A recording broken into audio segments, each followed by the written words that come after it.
नमस्कार। Welcome to my channel motivational speech with Rekha. Friends, आज का वीडियो का टॉपिक है मनुष्य व्यर्थ क्यों चिंता करे। श्री भगवान ने श्रीमद् भगवद गीताते बोला है, हे मनुष्य, तुम व्यर्थ की चिंता ना करो, क्योंकि इस संसार स्थायी नहीं है। तो इस संसार का कोई वस्तु कैसे स्थायी हो सकते हैं। चलिए वीडियो शुरू करते हैं। वीडियो शुरू करने से पहले एक रिक्वेस्ट है आपसे, वीडियो अच्छा लगे तो मेरे चैनल को जरूर सब्सक्राइब कीजिए और एक लाइक कीजिए। Thank you. जिंदगी से पूछो, तू सबको इतना दर्द क्यों देती है। जिंदगी ने जवाब दिया, मैं तो सबको खुशियां ही देती हूँ, लेकिन खुशी एक की ही होती है जो दूसरों का दर्द बन जाती है। भगवान ने जब इंसान की रचना की तो उसे दो पोटलियां दिए थे। भगवान का निर्देश था कि हे मनुष्य, एक पोटली आगे की तरफ लटकाना और दूसरी को कंधे के पीछे पीठ पर रखना। इंसान दोनों पोटलियां लेकर चल पड़ा। भगवान ने और भी कहा था कि आगे वाली पोटली पर नजर रखना, पीछे वाली पर नहीं, क्योंकि आगे वाली पोटली में उसकी कमियां थी और पीछे वाली पोटली में दुनिया की कमी थी। समय बीतता चला गया। ये आदमी सामने वाली पोटलियां पर नजर रखी थी और अपनी कमियां सुधारते गया और धीरे धीरे तरक्की पर चल पड़ा। भगवान का निर्देश अनुसार उसने पीछे वाली पोटली को पूरी तरह नजरअंदाज कर रखा था। एक दिन उस व्यक्ति ने तालाब में नहाने के लिए गया। नहाने के बाद उसे समझ में नहीं आया कौन सा आगे था कौन सा पीछे था। दोनों पोटलियां अदल बदल हो गई, आगे वाली पीछे और पीछे वाली आगे आ गई। जैसे ही पोटली अदल बदल हो गई, अब उसे दुनिया की कमियां नजर आने लगी। ये ठीक नहीं है, वो ठीक नहीं, बच्चे ठीक नहीं, पड़ोसी बेकार है, सरकार निकम्मी है, आदि आदि। अब ये खुद के अलावा सब में कमियां ढूंढने लगा। परिणाम में उसका पतन होने लगा और वो भी नहीं सुधरा, क्योंकि उसका खुद का कमियां देख नहीं रहा था। ये चक्कर में पड़ गया, अरे ये क्या हो गया मेरा। वापस भगवान के पास चला गया। भगवान ने उसे समझाया कि जब तक तेरी नजर तेरी खुद पर थी, तेरी अपनी कमियां देख रही थी, तो तरक्की कर रहा था। जैसे ही तुम दूसरों में झांकने लगा, मेघ निकलने शुरू कर दिया, वहीं से तेरा पतन शुरू हो गया। हम यही सोचते हैं कि सबको ठीक करके ही शांति प्राप्त होगी, जबकि खुद को ठीक नहीं करते। हम सब खुद को सुधार ले तो सारा संसार में शांति विराजमान होंगे। हम अपने आप को सुधार ले, इसी से हमारा कल्याण है। हम सुधरेंगे तो ये दुनिया सुधरेगा। जिंदगी में अगर खुश रहना चाहते हो तो आपके पास जो है, आपका खुशी आपका आनंद उसी में है।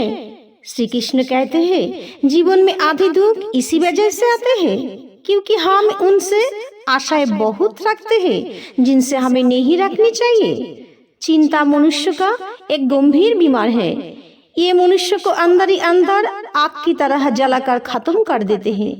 एक सामान्य व्यक्ति अपने जीवन भर विभिन्न प्रकार परिस्थिति का शिकार होते हैं और उसी परिणाम परिस्थिति का साथ उसका चिंता भी जुड़ जाती है।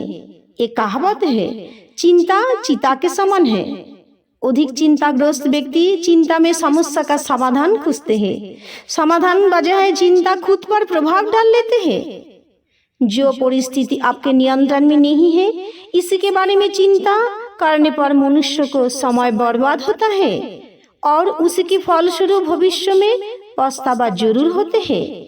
तुम भूत का पश्चाताप ना करो, भविष्य की चिंता ना करो, अभी तो वर्तमान चल रहा है। भगवान श्री कृष्ण ने भविष्य की चिंता व्यर्थ बताई है। उन्होंने वर्तमान में जीने का सर्वोचित बताया है। भगवान श्री कृष्ण ने कहा है कि क्यों व्यर्थ की चिंता करते हो। तुम क्या लेकर आए थे जो खो गया है, जो हुआ है, जो होगा, उस पर तुम्हारा कोई हक नहीं। व्यर्थ चिंता मत करो, चिंतन पर दिमाग रखो। भाग्य से बड़ा कर्म है। मनुष्य हर बार भाग्य को कोसते हैं, परंतु मनुष्य को सोचना पड़ेगा भाग्य से भी ऊंचा उसका कर्म है। जीवन में खुशी रहना सीखो। खुश रहना चाहते हो तो परिवार के साथ खुश रहो, दूसरों पर नहीं, क्योंकि तुम्हारा मुसीबत के टाइम में यही परिवार तुम्हारा आधा दुख बांट लेते हैं। श्री कृष्ण कहते हैं, भक्ति में अगर मन लगने लगे, मानो आप भगवान को नहीं बल्कि भगवान ने आपको मान लिया, आपको चुन लिया। जीवन मिलना भाग्य की बात है और मृत्यु समय की बात है। पृथ्वी में आने के लिए 9 महीना इंतजार करना पड़ता है, लेकिन जाने के टाइम में 9 सेकेंड भी नहीं लगती। 84 लाख जूनियों के बाद हमें मनुष्य जीवन मिलता है और संसार में सभी प्राणियों से मनुष्य ही सर्वश्रेष्ठ है। इसी की वजह मनुष्य के अंदर सत्य असत्य का विवेक कराने वाली बुद्धि भी है। लेकिन हम मनुष्य अजीब प्राणी हैं। इस धरती पर दुनियादारी के चक्र में ऐसे फंस गए कि हमारी बुद्धि एक लिमिट पर ही सीमित रह जाती है।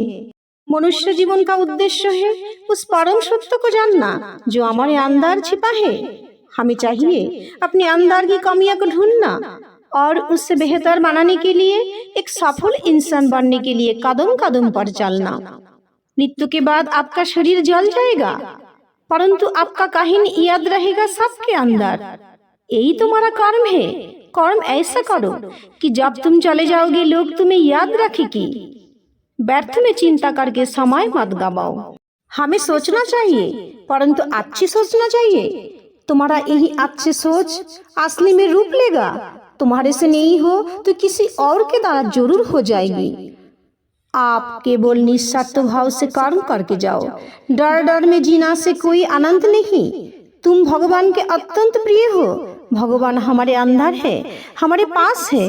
भगवान के लिए हम आप सब एक ही है। चिंता से मुक्त पाना चाहिए। कॉन्फिडेंस के साथ बोलना पड़ेगा, हम क्यों चिंता करें, मैं क्यों चिंता करूं। मेरा चिंता करने के लिए ऊपर वाला है जो हमें भेजा है। कुछ भरोसा रख भगवान के ऊपर जिसे हमें भेजा है।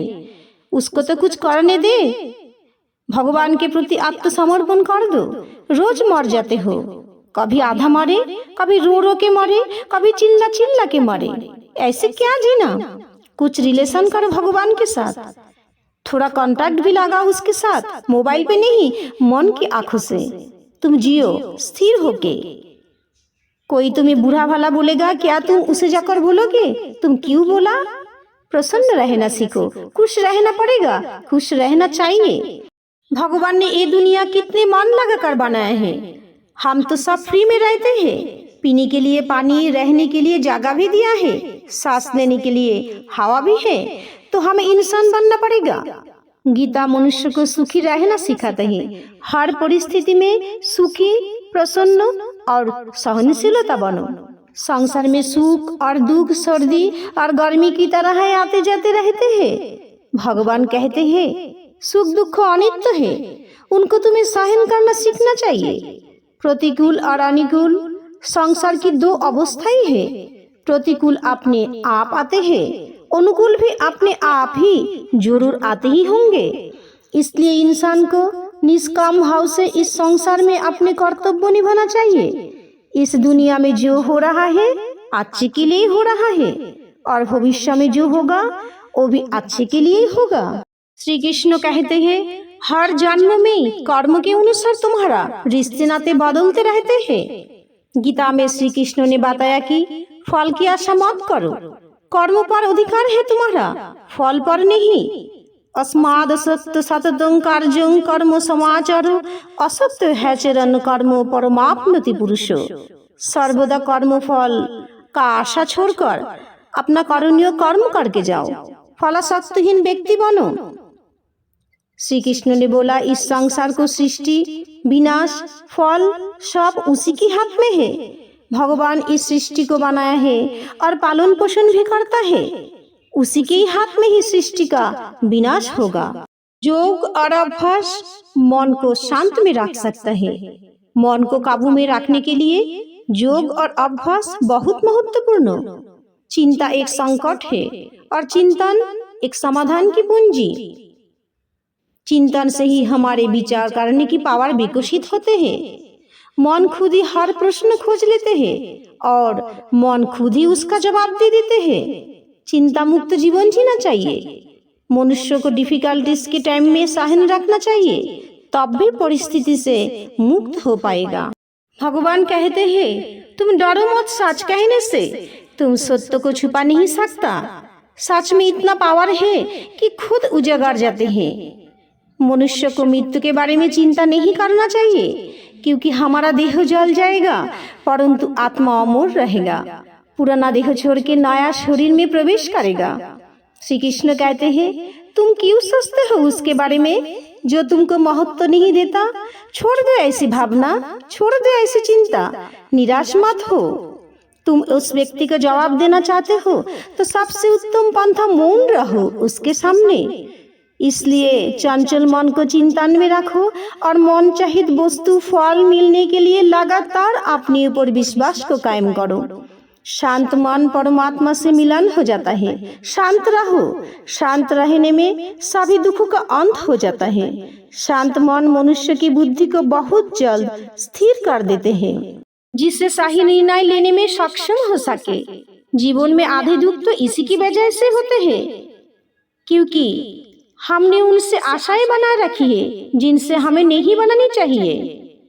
तो छोड़ दो सब भगवान के हाथ में, बस आप अपना काम करके जाओ, क्योंकि भगवान के मर्जी के बिना इस संसार में एक पत्ता भी नहीं हिलते। श्री कृष्ण कहते हैं, आत्मा अविनश्वर अमर, हम छू भी नहीं सकते, देख नहीं सकते।